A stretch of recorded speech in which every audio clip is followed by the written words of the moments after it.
everyone, Scott here, and this week we are talking about Social Security. Now, we're not going to get into the specifics, the details of how Social Security works and all the math behind it. If you're interested in those details, we do have a free downloadable guide in the description of this video, so you can check those details out. But today we're going to talk kind of at a high level of why we don't think there is one specific strategy that fits every situation on Social Security. We're going to talk about specific things that we consider for our clients and what you should be considering when you are looking at taking Social Security beyond just that monthly amount. And then stay to the end, because we are going to go through a specific example and kind of help a pretend couple decide on when they should draw Social Security. So let's jump into it.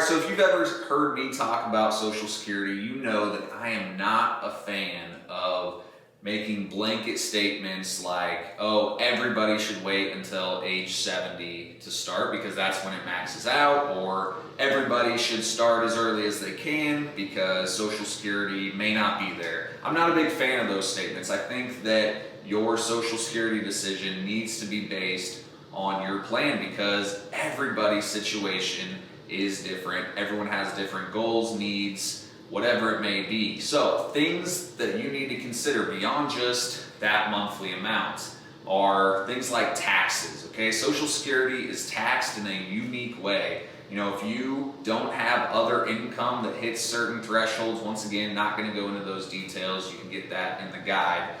If you don't have other income beyond Social Security that are over certain thresholds, you may not pay any tax on your Social Security.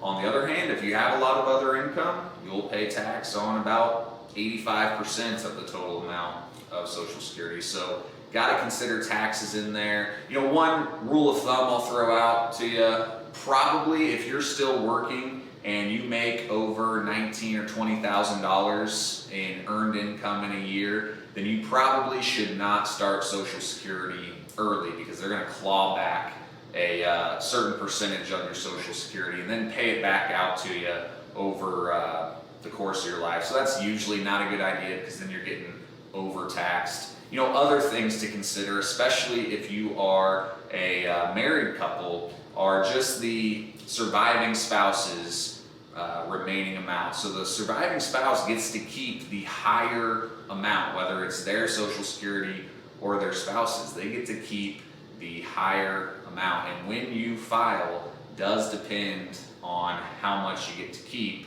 The higher Social Security, when they file, that determines how much the surviving spouse gets to keep. Another consideration besides taxes, besides the monthly amount, besides strategies for married couples, is how much of your income is safe and secure and guaranteed. How much of it is stable in retirement. And so Social Security decisions, as we'll see here in a minute, they depend greatly on these different factors, what your different incomes are, what your asset level is, how much you're pulling from your investments, and even it could come down to what's your risk tolerance, how much risk are you able to take, are you allowed to have in your mind, in your plan. All right, so let's jump into an example. And we're going to use the example of a couple. Now I'm going to call this couple Gus and Ruby. That's my dog's names if you didn't know. So Gus and Ruby. And they're getting ready to retire. Okay, they're both 65. And they have $1 million saved. All right, $1 million saved. And they're trying to figure out when they should start Social Security. Should they start it right now? Should they delay? Should they both delay? What's the best move? Now, Gus, he has $2,500 a month at his full retirement age, which is age 67 for both Gus and Ruby. Now, that downloadable guide, it'll tell you how your full retirement age is figured. But for most of you, it's going to be anywhere between 66 and 67. It's probably 66 in a few months or 67, just depending on your age. So Gus, his full amount is $2,500 a month. Now Ruby's is $1,000 a month. Okay. Now, something you need to know is that when Ruby files for Social Security, she is going to get either the $1,000 a month or half of Gus's. All right, so that's just an extra little tool that Social Security has put into the system, and so that plays into these decisions. But let's go through a few different scenarios. So let's say that they both start at 65. Okay, 65 and 65. We did the math. We figured it out on how much Social Security they would get throughout their lifetimes. Now, I had to make some assumptions, right? So we had to make some assumptions, and we assumed that Gus was going to live until 78. Ruby was going to live until 90. Okay, so those are the assumptions that we're making in these scenarios. So, got to use my cheat sheet here. So, cumulative Social Security that they receive throughout their lifetime, if they both start at 65, would be about $1.4 million. Okay, I'm going to separate that out. Okay, so they would receive $1.4 million. They would end up, this $1 million through their investments, they would end up with about 1.8. Okay. So that's the estate that they would leave to their kids if, everything went just like this. They'd receive 1.4 million and 1.8. Now, I kept it simple when I ran these plans. I assumed that taxes were basically the same, which in their scenario, it actually pretty much was. So sometimes taxes is going to have a bigger role, but we're kind of taking that out. So this is what they received in Social Security all the way through Ruby's age 90. This is the ending asset level that they had. So let's compare that to, a different strategy. Let's assume that they figure, well, Gus's is higher, so when we retire, let's start Gus's and receive, closer to the 2,500. Wouldn't quite be 2,500. So Gus is going to start at 65. And then, we've heard that delaying makes sense, so maybe Ruby delays until 70. Okay, what's that look like? So in that scenario, they would actually only receive 1.3 million. Not a huge difference, but a little bit of a difference there. And they would end up with 1.7 million. So once again, not a huge difference, but there is one there. And by the way, I'm not a fan of this strategy. I don't think that one makes much sense. Let's look at what a lot of Social Security softwares is going to say is the optimal Social Security decision. So that would be Ruby starting at 67, okay, and Gus waiting until 70.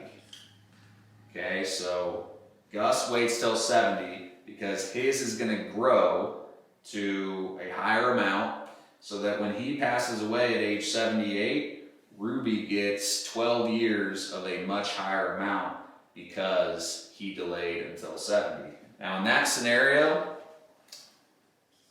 they would receive 1.6, and it's actually pretty close to 1.7 million in Social Security benefits. Now, the trade-off there is that they only end up with 1.6 million in assets because those first 5 years, they're taking a pretty significant amount out of their investments, which doesn't allow that investment base to grow as much over time. So they traded some ending assets for their legacy, what they're going to leave to their kids, for more in Social Security. Now, let's look at one more scenario, which is both of them delaying until 70. All right. Interestingly enough, this one makes no sense at all, because they would only get $1.5 million in Social Security and $1.5 million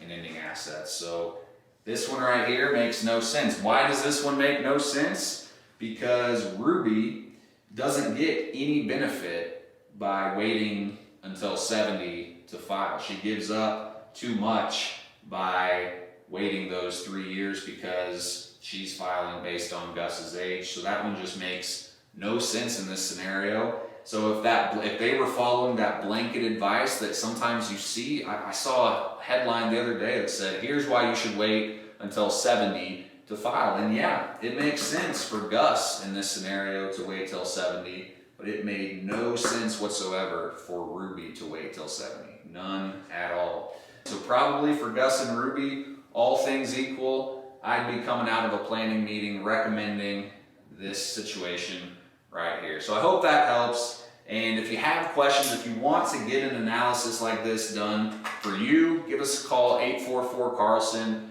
Go to our website. You can schedule an appointment with one of our advisors there. And if you want to get all the math, all the details behind Social Security in general, we do have a free downloadable guide in the description of this video that you can go check out. And if you like this video and you want to see more content like this, you can go to our website, and up in Carl's Corner, we have more videos on different topics every couple of weeks. All right, that's it on Social Security this week. Until next time, have a great rest of your week.